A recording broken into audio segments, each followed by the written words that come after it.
Welcome to the Tech Egg. Don't get scrambled. Enjoy the video. You start by choosing 5 high-impact actions you perform every day. That gives focus. Once chosen, check your operating system, Windows, macOS, or Linux, because modifier keys differ.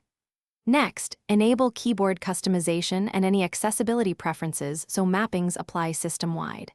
Make sure to close conflicting apps, then open your system settings or a shortcut manager. This first setup prevents surprises later and ensures every new shortcut you add will work consistently. Keep a simple list for reference. Now you map the shortcuts. Open the built-in tool or your chosen manager, then create a new entry for each action. Choose combinations that use modifiers, Control or Command plus another key so you avoid accidental triggers.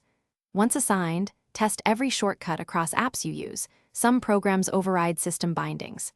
If a shortcut fails, change the modifier or add a delay. Keep names descriptive and group similar shortcuts together. That organization speeds recall and reduces cognitive load. Finish by turning single shortcuts into automations. Chain steps into macros or scripts so one key press handles multiple actions. Once done, export or sync your shortcut set to the cloud and keep local backups. Make sure to refine timings and add confirmations for destructive actions.